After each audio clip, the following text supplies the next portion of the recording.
একটাই অনুরোধ যে আমরা যেটা অর্জন করেছি সেটা যেন আমাদের বৃথা না যায়। কারণ সীমান্তের ওই পারে ফ্যাসিস্ট বসে আছে, তাই না? সীমান্তের ওপারে বসে আছে, ওখান থেকে নতুন নতুন চক্রান্ত ষড়যন্ত্র করা হচ্ছে। প্রতি মুহূর্তে তারা এক একটা ঘটনা ঘটিয়ে সেটাকে ফেনাপ করে পৃথিবীতে বিশ্বে দেখাতে চায় যে বাংলাদেশ নাকি মৌলবাদীদের দেশ হয়ে গেছে, বাংলাদেশে নাকি এখানে সংখ্যালঘু ভাইদেরকে নির্যাতন করা হচ্ছে। এটা করছে না? কি হচ্ছে? করা হচ্ছে। ভারতের পত্র পত্রিকাগুলো থেকে আমাদের সোশ্যাল মিডিয়াতে এমন ভাবে দেখা হচ্ছে যেন বাংলাদেশে এখন এই ধরনের সমস্ত নিকৃষ্ট ঘটনা ঘটছে। ঘটনা তো তা না।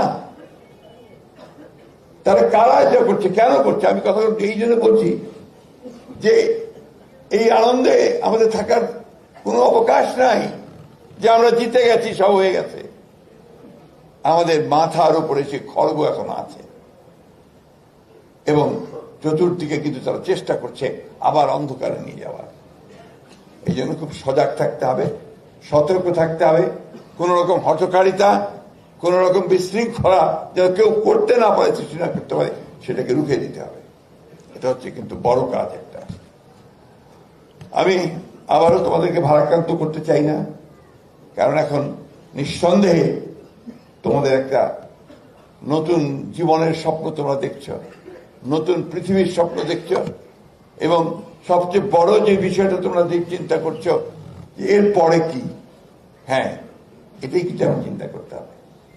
এখন আমার এই বাংলাদেশটাকে তৈরি করা, শেষ করে দিয়ে গেছে, কোথাও কোনো অবশিষ্ট রাখেনি, একেবারে লুটপাট করে, আমি যেটা সবসময় আমার বক্তৃতার ভাষায় বলতাম, মেঠো ভাষায় ফোকলা করে দিয়ে গেছে।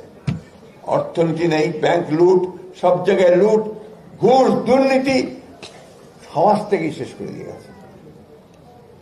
এই বিষয়গুলো তো আমাদেরকে বন্ধ করতে হবে, আমাদেরকে প্রতিরোধ করে তুলতে হবে। জনগণ যদি রুখে দেয়, কারো শক্তি নেই সেটাকে সে এইভাবে এগিয়ে নিয়ে যেতে পারে, তাই না?